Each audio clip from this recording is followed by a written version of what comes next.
Hi, everyone. My name is Kaiwen. I'm from the University of Michigan. Today, I'm really excited to share with you our research findings on how children conceptualize data processing and digital privacy risks. Children, they are becoming digital users at an early age. They play games and watching videos online. However, there are growing concerns about children's digital privacy in the interpersonal, institutional, and commercial levels, from online stranger dangers to family data being misused and mishandled to children's data used for profiling or behavior targeting. To better help children identify digital privacy risks and protect them online, our study contribute to novel findings on how children conceptualize data processing, behavior tracking, surveillance, as well as the associated digital privacy risks. We interviewed 26 children from August to December 2019.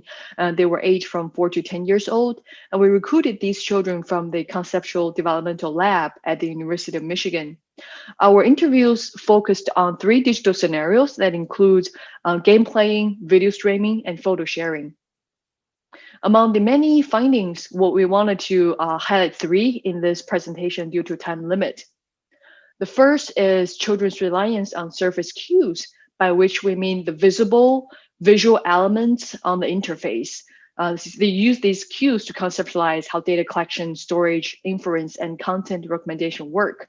You see the examples here in the photos where the cues include the continue watching for families, little star icons on level 70 on the top in the middle picture, as well as the little heart-shaped red icon together with a test called recommended.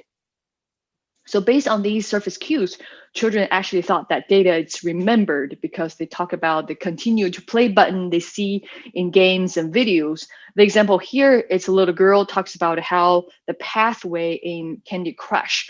She thought that these pathways records and remembered her game progress. Second is that children believe data is static and stored locally as they refer to different visual cue elements, such as the history section in the app where they thought that's their data, where their data is stored locally in the app. And also they thought that apps will make inferences based on their in-app behavior because the app will show you. For example, in Netflix, you often see because you watched a certain show, that Netflix will recommend you other types of shows you might like. Second is about their risk perception, which is primarily in the interpersonal level.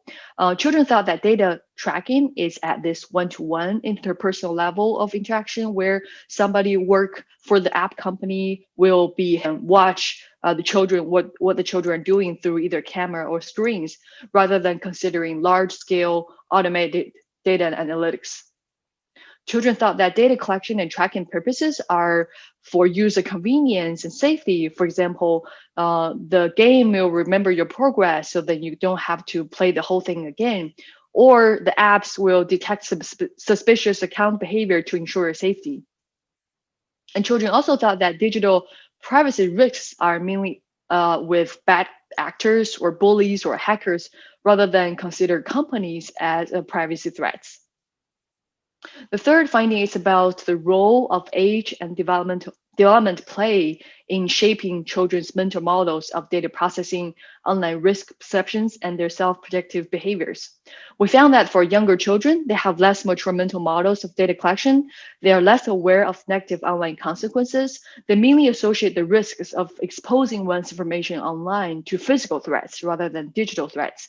They're not aware of the risks associated with using real identity and names online, and they're not aware of online self-protective behaviors. With that, we have 3 implications to talk about. First is the education aspect.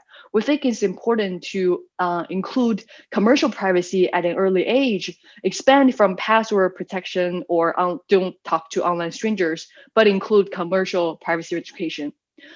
Design surface level visual cues and communications in the children-facing apps so that children could learn what are the hidden digital practices such as data processing and transmission through the transparent visual cues. And third, policymakers need to nudge companies to include transparent, evidence-based, and age-appropriate privacy notices and controls for children to understand. Thank you very much.